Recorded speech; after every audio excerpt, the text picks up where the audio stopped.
How the Government Captured the BBC. A right-wing cabal, largely unaccountable, is waging war on the principles that made our public broadcaster great. It must not succeed. Written by Alan Rusbridger. Published on Prospect Magazine, January 24th, 2024. The editor of the Jewish Chronicle is not a great fan of the BBC. Jake Wallace-Simons, appointed in 2021 after a bitter contest over the ownership of the paper, believes that the corporation has given up on impartiality in its coverage of Israel and Gaza. He gave a sense of the Jewish Chronicle view in a scathing recent article in Spiked under the headline, "The BBC's Israelophobia is out of control. Its distrust of the Jewish state is bordering on pathological." He's not alone. There have been numerous criticisms of the BBC's journalism, including over the editorial reluctance to use the term terrorist to describe Hamas. Broad complaints of this nature eventually end up with the most influential of the BBC board's subcommittees, the Editorial Guidelines and Standards Committee. And this is where the BBC's recent history and its tortuous and contested governance become fascinatingly murky. Two members of the four-strong committee have little or no grounding in journalism: the Director General, Tim Davie, and the chair, former Tate Gallery boss Nicholas Sirota. Another, Deborah Turnus, is head of news, and thus, at least in the eyes of those who believe that the BBC has been getting things wrong, part of the problem. You might say the same of Davie as editor-in-chief. Which leaves just one member of the committee who is both uninvolved in daily decision-making and has a background in news. Step forward, Sir Robbie Gibb, a non-executive director of the BBC since 2021, and easily the most influential external voice on the board, and apparently owner of the Jewish Chronicle. Sir Robbie is a stickler for what he regards as impartiality. He is reported to have told Newsnight staff that if they wanted to peddle their own agendas, they should get stuffed and leave. But he is a curious figure to have emerged as the ultimate arbiter of impartiality at our most venerable public service broadcaster. There is, he would be the first to admit, nothing impartial about his politics. Until 2019, he was the official Downing Street spokesman for Theresa May's Tory government. He was subsequently appointed to the BBC role by Boris Johnson's government, reportedly at the behest of a close friend of his, of whom there is, mysteriously, no official trace. And then there is the opaque and unexplained business of how he came to own the Jewish Chronicle, the BBC's implacable critic.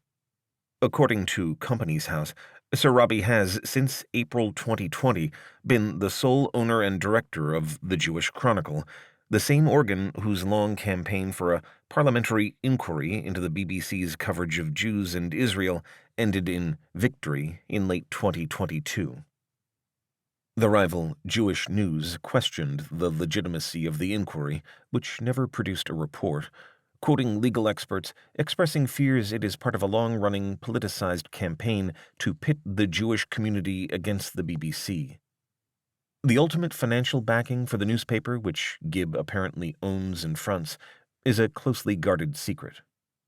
Whoever's bought it has pulled off an interesting coup because they've bought a paper of influence without having to say who they are, The Times reported a source close to the Jewish Chronicle's former owners, the Kessler Foundation, as saying in 2020. Another told the paper, "Someone has put up more than £3 million, including money to cover this year's losses, fronted by a bunch of people who are not centrally involved in this community." The outgoing chairman of the Jewish Chronicle, Alan Jacobs, was even more blunt in his remarks to the Financial Times. A bid using money from an unidentified source and fronted by a group of individuals who refuse to tell the world anything of their plans looks like a shameful attempt to hijack the world's oldest Jewish newspaper. Gibb led a consortium that included Sir William Shawcross, now Commissioner for Public Appointments. Shawcross is currently considering whether to investigate Gibb's suspected role in trying, in concert with the mystery man who reportedly got him into the BBC, to fix the appointment of the chair of Ofcom, the corporation's regulator. We can take it that Sir Robbie did what he was accused of, and that there has been something of a cover-up. Would any of this lead Sir Robbie to conclude that he might not be the best person to adjudicate on the BBC's coverage of Israel and Gaza when the issue ends up in his lap, as it inevitably will? Not on past form. He believes the BBC is, in a word, woke, and that he is there to save it. This is a story of wheels within wheels. It takes us into the clouded intersection between UK politics and media. We meet a cast of characters who have long wished to control, abolish, or diminish the BBC and its public service broadcasting cousins. We peep into the shadowy world of how public appointments are fixed. We learn how fragile some of our great institutions are. And we discover that Sir Robbie Gibb, until 2017 a middle-ranking TV executive, may well now be the most important journalist at the BBC, and therefore in the country. 1. A Cloak of Silence. Every day of the year, BBC reporters do their best to sort fact from fiction. They make calls, ping emails, knock on doors, ask questions. Verification is the lifeblood of good journalism, and, in an age of information chaos, the persistence and diligence of those questioners is needed more than ever. What happens, though, when the mirror is turned and questions are posed of the BBC itself? Often the corporation is frank and transparent about itself, sometimes almost to a fault. But it turns out there are limits. In November, I asked some questions about a claim in former Culture Secretary Nadine Dorris's recent book, The Plot, that Gibb, along with others in Downing Street, tried to overturn her choice of Michael Grade to chair Ofcom. The BBC decided to answer none of them. The shutters came down. This reporter was given the brush off. I asked further questions of Sir Robbie himself, as well as his associates. No reply. I asked more questions of the acting BBC chair, and received a short, polite non-answer. Downing Street, the Cabinet Office, and the Department for Culture, Media and Sport, DCMS, all went stumm. My curiosity was duly whetted. In my experience, if you accuse someone of improper behavior, they will usually find a way of denying it. But no one, not Sir Robbie himself, nor his associates, nor any of the above-mentioned parties, denied that Sir Robbie had done something which was to be described by an influential MP as utterly inappropriate. I think, therefore, we can take it that Sir Robbie did what he was accused of, and that there has been a bit of a cover-up. So, a new question arises: why? Sir Robbie has never hidden his near obsession with what he sees as the BBC's structural bias. The BBC has been culturally captured by the woke-dominated groupthink of some of its own staff, he wrote in The Telegraph shortly before being groomed, the Telegraph's word, for the board. There is a default left-leaning attitude. Once the gold standard of impartial, fair, and accurate news, BBC journalists are increasingly letting their political preferences show. But who gets to decide what impartial means? How impartial was Gibb himself? And was he part of a larger scheme to capture the heights of the once independent broadcasting landscape in this country? 2. The Playbook.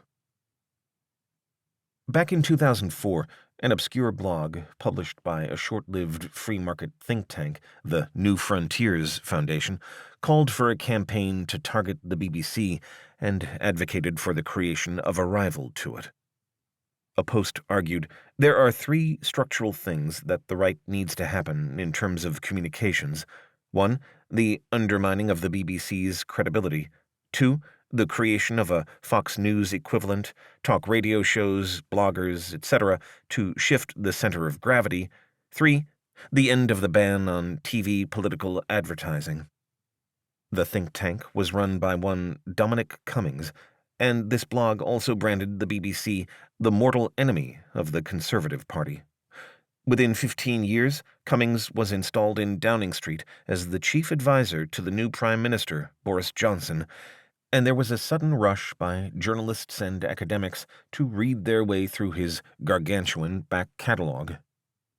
Many of his blog's schemes and stratagems doubtless seemed outlandishly far-fetched in 2004. By 2019, not so much. Johnson and Cummings had not been long in the heart of government before there were two developments that threatened to dramatically transform the future basis and operation of the BBC. The first was the announcement by the then Culture Secretary, Oliver Dowden, of an advisory panel to look at future models of public service broadcasting. The members included Dowden's friend, Sir Robbie Gibb, who had just been advising GB News, a newcomer among the broadcasters whose first chair would be his old friend and colleague, Andrew Neil, and which many saw as the sort of Fox News equivalent imagined by Cummings a decade and a half previously. Dowden's hand-picked panel also included Michael Grade and the independent TV producer Samir Shah, both of whom were to assume key roles in the broadcasting landscape.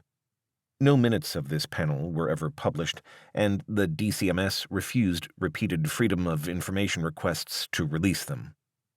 The second development was the leaking to the Sunday Times of Johnson's favorites to chair the BBC and Ofcom, the BBC's regulator, which are both supposedly independent of government.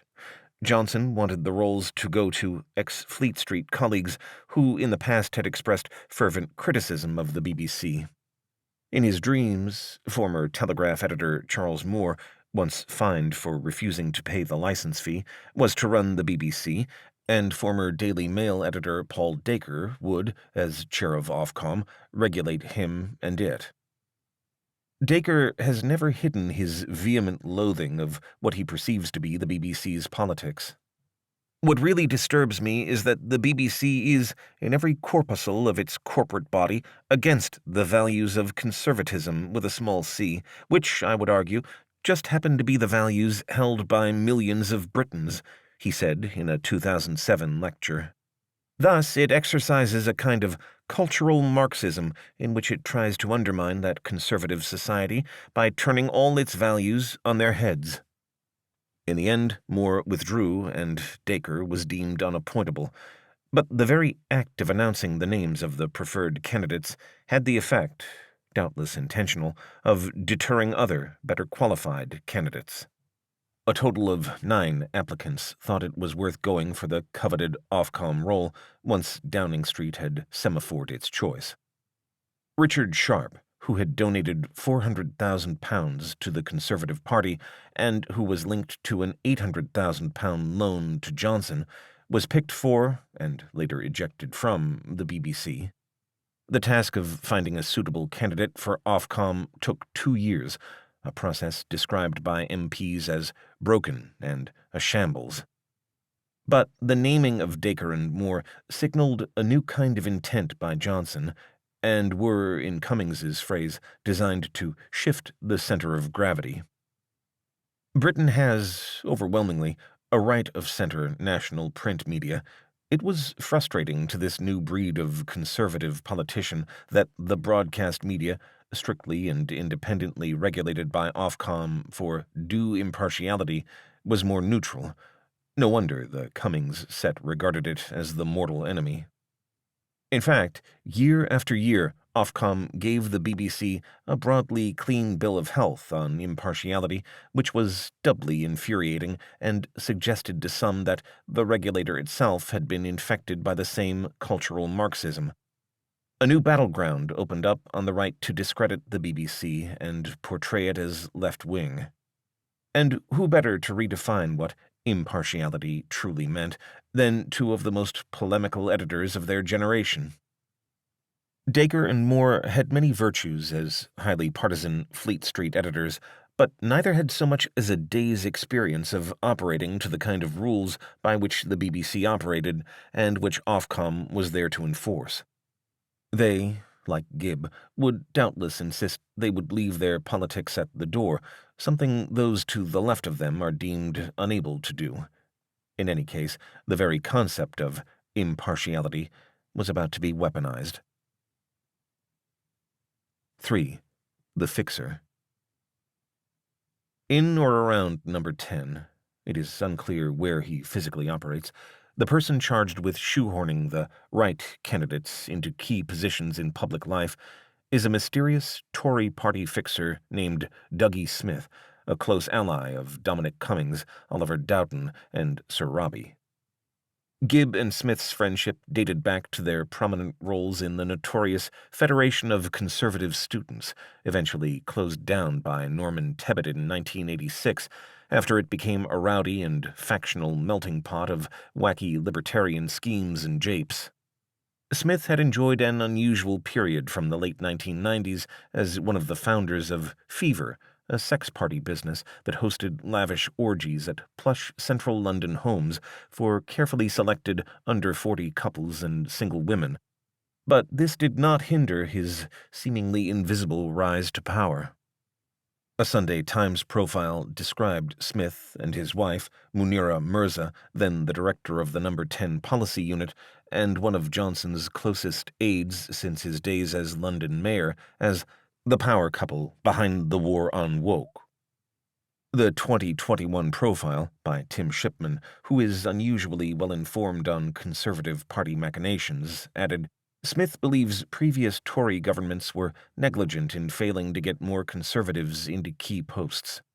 Smith pays very close attention to appointments to quangos and public bodies. He pressed for months to see Sir Robbie Gibb, the former No. 10 communications director, put on the board of the BBC, forcing it through despite a lack of enthusiasm from Johnson. Shipman quoted a source as saying, he kept putting Robbie's name on the list, and Boris kept taking it off. This suggests that remarkable powers of patronage ended up in the hands of one backroom figure, who, as we shall see, is so under the radar that he doesn't even officially exist. 4. The Government's Man. Until 2019, Robbie Gibb, then just plain Mr., had been Director of Communications under Theresa May as she struggled to get a form of Brexit done. He subsequently enjoyed a portfolio career, including corporate public relations. Most roles on the 13-strong BBC board come through its own nominations committee, but Gibb himself, along with the 3 other members for the nations, was a government appointment. Perhaps you didn't know that the state appoints nearly a third of the BBC board, more if you include the chair. It doesn't quite sit with the story that we tell ourselves about public service broadcasting in this country. The BBC has always objected to being called a state broadcaster. That smacks of an authoritarian state, not Britain? And yet some predicted that the BBC's independence would be threatened when David Cameron's government announced in 2016 that the old BBC Trust would be replaced with a unitary board, with ministers ultimately assuming the right to pick the chair, along with 4 other members. It was in October 2020 that The Telegraph reported that Gibb was being groomed by ministers to be on the BBC board, even floating the idea that he could be chair. The exclusive report came from another journalist unusually well-informed on Tory party machinations, Christopher Hope, now working at GB News. A rough analogy would be putting Alistair Campbell, or his successor as Labour Communications Chief David Hill, in charge of the BBC a year after leaving Downing Street. In the event, Gibb was not to be anointed chair. The panel that interviewed him for the board job included Samir Shah, who was later to emerge as the preferred candidate, encouraged, he said, by Andrew Neil, whose BBC show was produced by Gibb, to chair the BBC after Sharp's defenestration. Meanwhile, the contest for who should head Ofcom, notionally an independent media and telecoms regulator, eventually came down to 2 candidates, both, funnily enough, Conservative peers, Michael Grade, the former BBC chair who sat on Dowden's panel, and Stephen Gilbert, described by Nadine Dorris as a very long-standing party apparatchik who has worked from within central office for as long as I can remember. Most observers thought the drawn-out, botched attempt to find the right person to chair the media regulator had approached farce, but a few shrugged. All governments surely put their cronies in. This is, in fact, untrue. Since 2009, Ofcom has been chaired by Dame Colette Bow, Dame Patricia Hodgson, Lord Burns, and Maggie Carver, none of them obviously political animals. Something had changed. 5. The switcheroo. It was after Cabinet on one Tuesday in early 2022 that Doris, successor to Doughton as Culture Secretary, was asked to attend a meeting with Gibb, by then a government-appointed BBC director and a Knight of the Realm. She stepped into the nearby office of Dan Rosenfield, Boris Johnson's chief of staff, to find Sir Robbie with Munira Mirza. There was no one taking notes. In her book, published in November, Doris described how Robbie spent the meeting trying to persuade me to appoint Lord Stephen Gilbert. The discussion was about how the BBC and others were failing in being regulated, she told me recently. There was an element of truth in what they were saying, she said, but their answer to that was a wholly political approach, and completely outside what is a legitimate process. They were asking me to bypass all these factors in order just to put the person that they could control in place. Doris had already decided that Grade was far more qualified for the job, but added, "My refusal to bend to the wishes of Munira and Robbie took me down a dark road." Doris couldn't understand why Gilbert was being considered, given Grade's vastly greater experience. She told me she had once discussed the Online Safety Bill, legislation to regulate harmful digital content, with him, and was completely unimpressed by his grasp of its contents. I thought, I've not seen anything about this bloke that would make me even think he could qualify. Friends of Gilbert say this is an unfair judgment, given that he chaired the Lords Communications and Digital Committee for 4+ years. But his appointment to the Electoral Commission in 2018 caused surprise, given that he had been involved in election expense problems for the Conservatives in several by-elections. His evidence in a criminal case around corrupt practices in the election in South Thanet 3 years earlier had been criticized by a judge for not being entirely careful and accurate. Doris looked at the panel that had, she said, rated Gilbert as being as appointable as Grade. A panel member was Michael Simmons, who is the husband of MP Nick Gibb and is Robbie Gibb's brother-in-law, she writes in The Plot.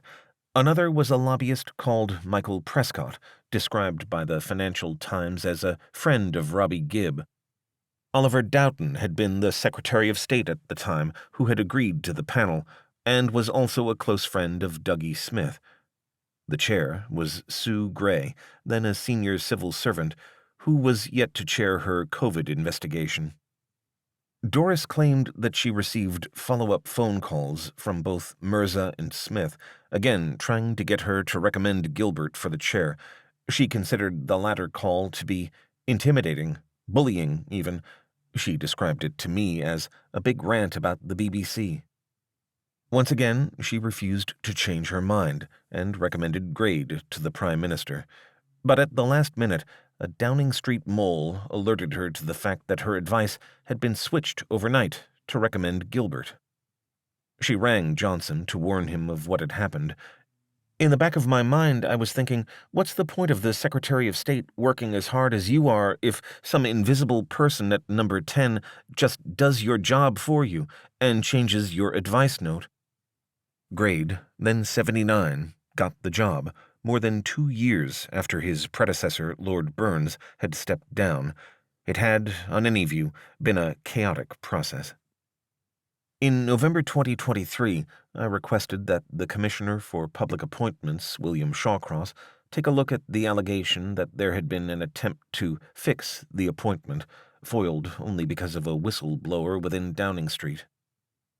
But as we have seen, Sir William has a close association with Sir Robbie through their joint bid to take over the Jewish Chronicle, At the time of writing, his office had not decided whether or not to investigate the process behind the Ofcom appointment, and if so, whether he would recuse himself. 6. The Man Who Never Was. Late last year, Doris was pressed by LBC presenter Ian Dale to name the Downing Street figure who had switched her recommendation to the Prime Minister. After a few seconds of prevarication, she named Dougie Smith. It seemed only fair to allow Smith the chance to respond to this charge, so I wrote to the Cabinet Office to ask whether or not it was true. The Cabinet Office referred me to the Conservative Campaign Headquarters, CCHQ. Alas, CCHQ were, initially at least, unwilling to help and referred me back to the Cabinet Office. The Cabinet Office smoothly passed the parcel to DCMS, for whom Smith most definitely doesn't work. DCMS duly emailed back a blah blah blah non-response. And then a man called Casper from CCHQ came back with a vague non-comment concerning Doris's remarks on LBC. He offered no denial, but curiously referred me to a parliamentary question from July 2021 in which Labour's deputy leader, Angela Rayner, had tried to find out what position Smith held. Chloe Smith, then a junior minister, responded by referring Rayner to an updated list of government special advisers published earlier that month, adding, "Staff employed in the number 10 political office are a matter for the governing party." I tracked down that list. It makes no mention of Dougie Smith. I checked the list for December 2020, at the time Smith was reportedly punting his friend for the BBC role. No mention. Smith was described by writer and Prospect contributing editor Matthew D'Ancona in June 2021 as something of a legend in Tory circles, the most powerful figure in today's Conservative Party when it comes to drawing up lists of parliamentary candidates and, increasingly, vetting public appointments. And yet he is the man who isn't there, answerable and accountable to no one. 7. The Meddler. Not Smith, nor anyone else named, nor anyone on their behalf, has contested Doris's account of how she was leaned on by Gibb, Smith, and Mirza, so I think that we're entitled to assume that her account is essentially true. It is beyond obvious that it was quite improper for the director of a regulated organization to try, let alone in concert with others in Tory party politics at the center of government, to influence who became his organization's regulator. It was Kevin Brennan, an influential Labour MP on the Culture, Media and Sport Committee, who said it would be utterly inappropriate. In her bland non-denial, Ellen Kloss-Stevens, acting chair of the BBC board, merely said she was satisfied, after speaking to Sir Robbie, that no breach of the board's code of practice has taken place. Doris tells me that she was not contacted by Dame Ellen, so it's not clear what, if any, independent evidence was obtained before the BBC gave Gibb a clean bill of health. But this was not the first time that Sir Robbie appeared to have gone beyond a conventional view of what his role at the BBC involved. 2 examples have received publicity: his reported intervention in a senior editorial appointment on political grounds, and the tirade he delivered to Newsnight staff just over a year ago about perceived failures in impartiality. It is one of Sir Robbie's mantras that anyone joining the BBC should leave their own political opinions at the door. His own politics lean markedly to the right.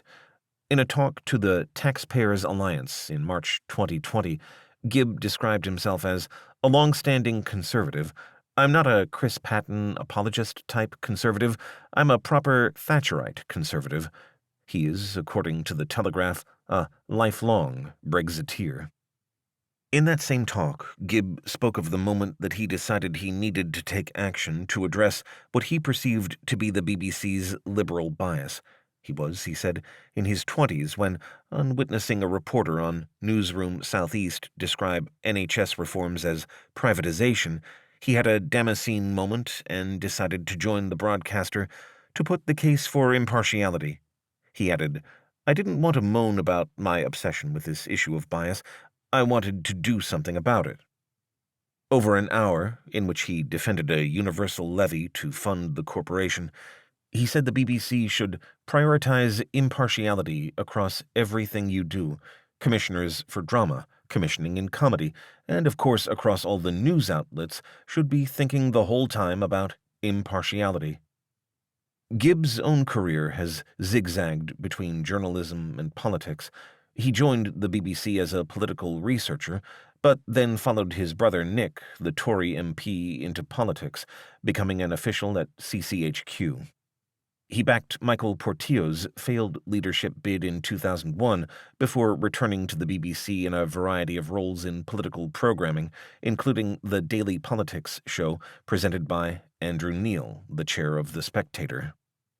One veteran BBC former news chief described Gibb as a not very exciting sort of middle-ranking executive type down at Millbank, where the BBC has studios, noting that he failed in his bid to edit Newsnight, the program he was later to lecture on impartiality, in 2014. Another former colleague was more enthusiastic. He was a very, very good editor, particularly on politics, which is kind of the world in which he swims and has always swum, really. But even his admirers believed there was a political coloring to everything he did.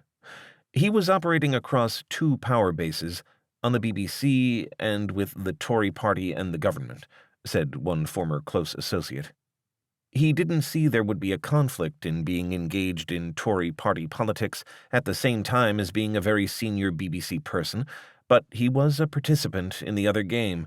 He was thick as thieves with Dougie Smith and his mate Oliver Dowden, whom he referred to as Olive. He approached impartiality as being a corrective to what he sees as the liberal bias of the BBC's output in general. The idea was that this little area of programs he made, with Andrew Neil fronting and so on, would be more to the right of the mainstream of the BBC. Even if he wasn't entirely impartial by doing that, he thought he was making up for the rest of the output, which he saw as essentially liberal and Guardian reading. And that isn't entirely untrue, either, in terms of the sort of mindset of a lot of people and the general center of gravity, so I can sort of see where that came from a bit. That's not to say it's the right way of dealing with it. Gibb's former producer, Rob Burley, tells a story in his recent book, Why Is This Lying Bastard Lying to Me? 25 Years of Searching for the Truth on Political TV, about proposing, after the EU referendum, to interrogate the truth of Vote Leave's side of the bus claim that £350 million a week could go to the NHS after Brexit. Robbie was horrified.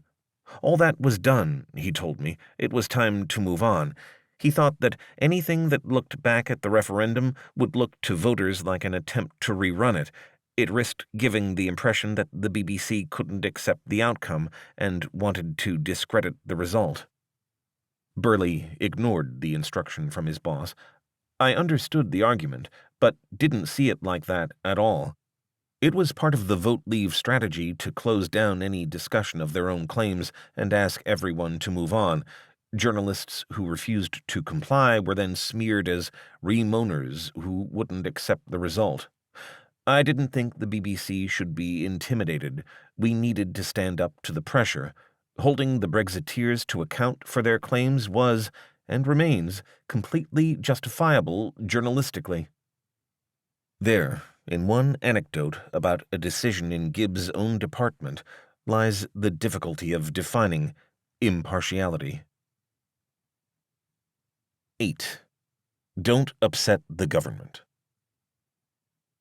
Gibb had been in place just 2 months when the Financial Times reported that he tried to block a leading candidate to oversee the BBC's news channels because the appointment would have shattered relations with the government. The candidate was Jess Brammer, former editor of the HuffPost UK, and it became clear that someone had trawled through past posts on social media, including deleted ones, in search of evidence that her politics were to the left. Gibb, while certain he could leave his own politics outside the door of the BBC, was evidently not willing to grant others the benefit of the doubt. Sir Robbie, it was reported, had texted Fran Unsworth, the then BBC Director for News and Current Affairs, that she cannot make this appointment and that the government's fragile trust in the BBC will be shattered if she pressed ahead. Gibb denied using the exact words quoted by the FT, but I was told that the report picked up the gist of it extremely accurately. The intervention appeared to many to compromise the independence of the BBC itself. Here was the government's own nominee for the BBC board trying to block the appointment of someone the government wouldn't think is sound.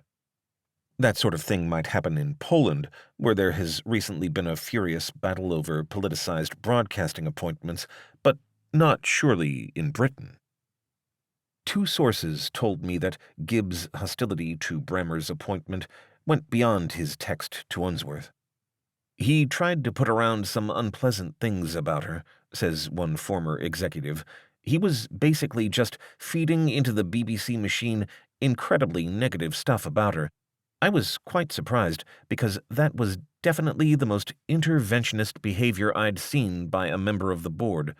The BBC, on behalf of Gibb, offered no response to this allegation.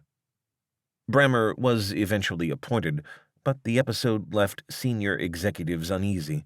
We were wondering who's going to tell Robbie basically to get back in his box, because it's completely inappropriate that we would make an appointment on the basis of whether number 10 liked it or didn't like it, said one. And again, in any case, what is the board member doing interfering with this? Tim Davey got a bit nervous about it, the senior executive added. You know, he thought he was going to antagonize the government with this appointment, cause trouble. It was just uncomfortable. Carrie Thomas, a former Today program editor, now at Tortoise, felt equally concerned. That was a big shift in the view that BBC chair Richard Sharp had of the role of the board.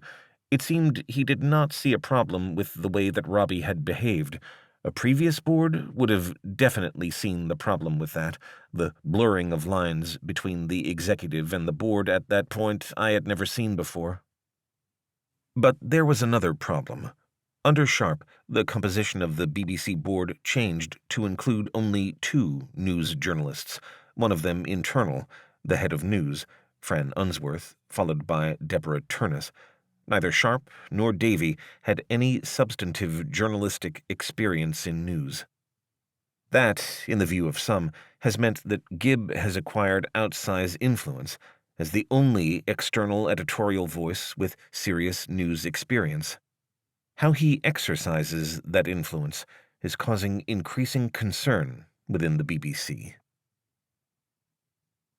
9. Out of control. Just over a year ago, the New Statesman ran a report on Sir Robbie's impartiality lecture to Newsnight staff. It was headlined, "Is Robbie Gibb out of control at the BBC?" The piece quoted Gibb as telling them, "It's driving me mad, because you do all this work, we do all this work on impartiality, and then someone pops up and does something which bears no relation to that. I despair at times. Anyone that lets their colleagues down by social media bias, by revealing their preferences, having agendas, is objectively anti-BBC in my view." It was then that he issued his "get stuffed and leave" warning.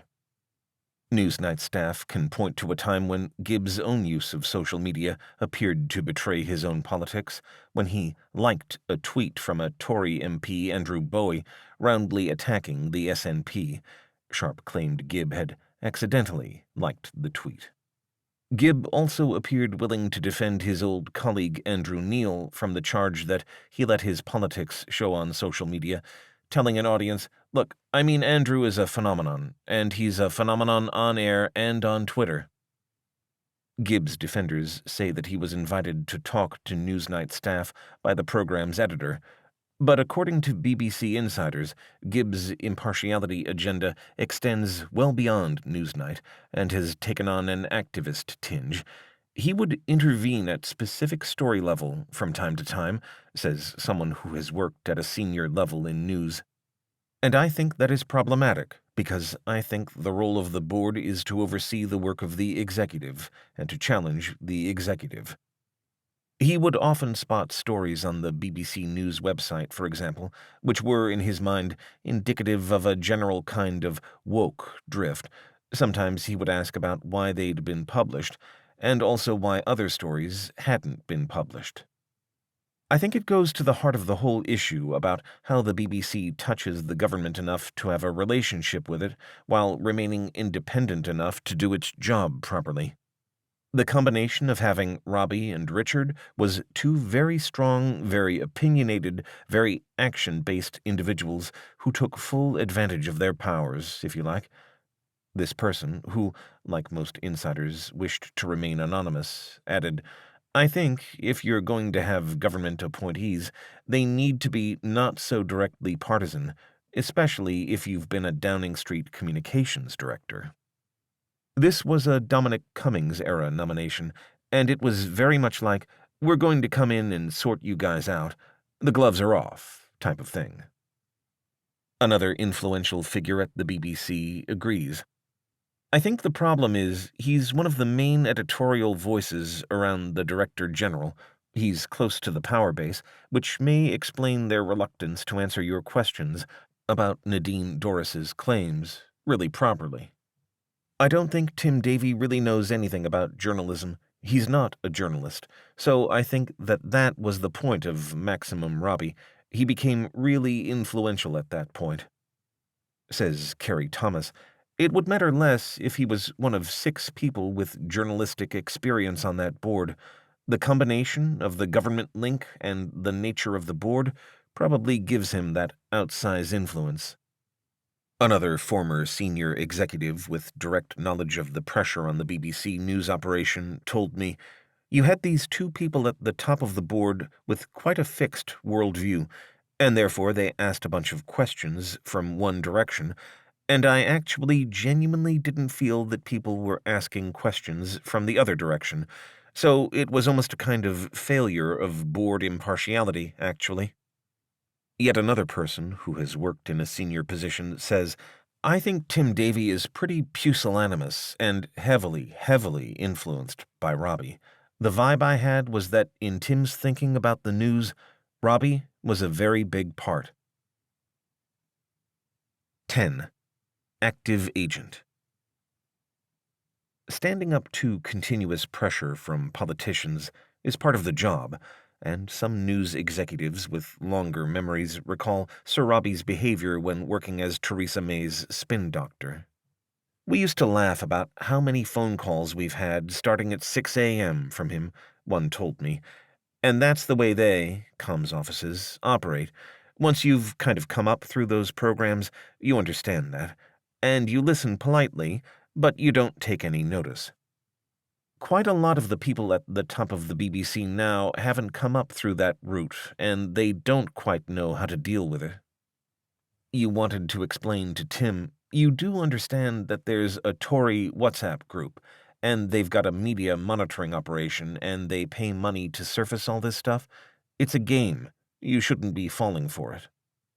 2 other prominent journalists, no longer working for the BBC, have been less reticent. In her McTaggart lecture in August 2022, the former Newsnight presenter Emily Maitlis referred to an active agent of the Conservative Party who is shaping the broadcaster's news output by acting as the arbiter of BBC impartiality. Her colleague, Lewis Goodall, who has also left the BBC to work at Global, said, he made my life really hard at the BBC. Day after day, I would hear from people saying, just watch it. Rob is watching you. Goodall told me that around the time the Tories were trying to frame Keir Starmer over Beergate, he was warned by a manager that Gibb was literally counting my tweets about Beergate as against Johnson and Partygate. I thought, why don't you push back? And the answer was always, you just need to be careful. One former BBC trustee says, in his own mind, he's been appointed to be the attack dog on impartiality, and that's all he wants to talk about at the board. Another says, I realize he was politically purchased as an individual, but I didn't dismiss the possibility that we might get good work out of him, but we failed. He'd become so used to being in the rabbit holes of Westminster and government that he couldn't stop himself. He got it wrong all over the place in a way that damaged the reputation of the BBC. Another prominent former BBC journalist thinks Davy had a blind spot about Gibb because he deemed him essential to maintaining good relations with the government, and with it, a reasonable license fee settlement. Tim and Robbie are very close, this person tells me. We saw Robbie as a zealot who genuinely believes he is saving the institution. Tim saw Robbie as the person who would get into a place where the government was able to open up its coffers. Tim comes from a marketing background, and he thinks of it, Who is the person that is going to get him to the place where he can seal the deal? He saw his role as getting the money. But there's no point in getting the money if your editorial independence is gone. But the equation he made was that he's not going to get the money unless he plays it right with the government. We used to think of the DG as being our editor-in-chief, and what you realize is that he's like the CFO. 11. The boot on the other foot. Dominic Cummings could be forgiven for taking a quiet satisfaction at how the broadcasting environment has been transformed in the ways that Blog from 2004 argued for. The BBC's credibility has been under relentless attack from Tory governments and their friends in the media since 2010. GB News has indeed begun to establish itself as a Fox News equivalent in this country, and has so far barely faced any meaningful sanctions from Ofcom, led by Grade, as it has tested accepted notions of impartiality to breaking point. And the center of gravity, certainly in terms of how impartiality is widely talked about, if not actually measured, has shifted markedly to the right. Those charged with investigating Sir Robbie's role in trying to fix the appointment to the chair of Ofcom have been handed a hot potato. Shawcross, charged with overseeing integrity and responsibility in public appointments, has an uncomfortable conflict of interest. The incoming BBC chair, Samir Shah, an old colleague of Sir Robbie, who, remember, was part of the panel which recommended him for his board role, has promised to report back to Parliament's DCMS committee, which questioned whether he had the strength and character that is needed to challenge the executive leadership of the BBC. For some time, the BBC's well-wishers watched with concern as the corporation came under relentless external attack. It is now, says one former top executive, in a state of permanent cringe. Less visible until now was the way the government has quietly engineered a significant degree of influence and control from within the BBC, and the fact that the ruling party would have captured the main media regulator if given half a chance. Liberals crying over spilled milk? Imagine a Labour government in a year's time, then a mysterious fixer operating in the shadows, inserting a combative and partisan figure into a key position at the BBC. We'd soon discover whether a sense of propriety reasserts itself. To end with the original question, why? Why did the BBC appear to close ranks in order to first shield and then defend Sir Robbie from legitimate questions about his behavior? He has, in less than 3 years on the board, made himself a figure of considerable power and influence. Two people, well used to the rough and tumble of journalism and politics, told me they were scared of him. Many within the BBC feel he has been imposed on the organization by a government that does not wish it well. For others at the BBC, that act makes him seem indispensable. Was it simply expedient to circle the wagons? This article was read by Eric Jason Martin.